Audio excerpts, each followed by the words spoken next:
اب یہ جو ڈیئر قیدی 804 کے نام سے ایک کالم ایک نیا آیا ہے سہیل بڑائچ صاحب کا، جس میں وہی والی بات ہے کہ معافی تلافی کریں، سسٹم کو چلنے دیں، اگلے الیکشن پہ غور کریں اور اپنی جان چھڑائیں.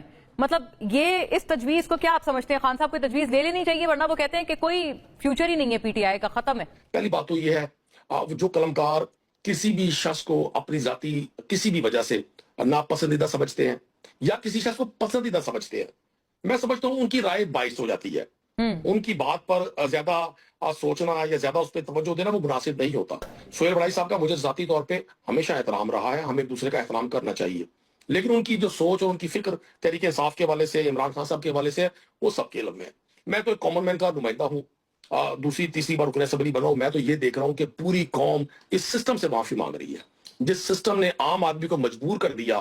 آپ نے مونا صاحبہ، آپ اسلام آباد میں بیٹھی ہوئی ہیں، آپ ذرا ساؤتھ پنجاب میں، انٹیریئر سندھ میں، بلوچستان کے اندر جا کے حالات دیکھیں. لوگوں کے حالات یہ ہیں کہ لوگ بچوں سمیت سوسائڈ کر رہے ہیں، لوگ دریا کے پلوں سے جا رہے ہیں، 3-3 4-4 بچوں سمیت خودکشیاں کر رہے ہیں.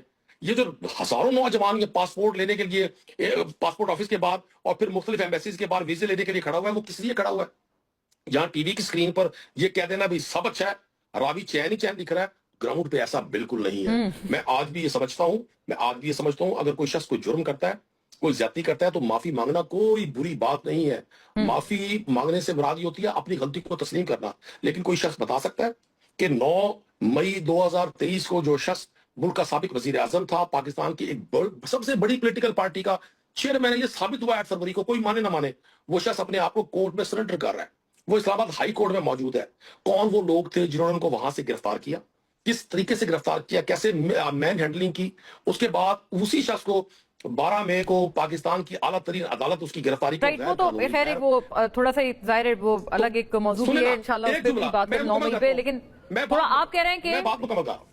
جی آپ کہہ رہے ہیں کہ یہ مطلب یہ تجویز آپ کو اچھی نہیں لگی، کیونکہ سہیل بڑائی صاحب کہہ رہے ہیں کہ وہ تو ان کی وہاں سے ڈرائیو ہوئی نا، جو ان کی آرمی چیف سے ملاقات ہوئی، انہوں نے وہاں پہ حوالہ دیا کہ معافی مانگنے سے کوئی چھوٹا نہیں ہو جاتا، بلکہ مطلب قرآن میں یہ چیز ہر جگہ ہے، اور قرآنی آیات کا حوالہ دے کے انہوں نے کہا کہ جو لوگ جنہوں نے معافی نہیں مانگی ان کا پھر ان کے اوپر تباہی آئی.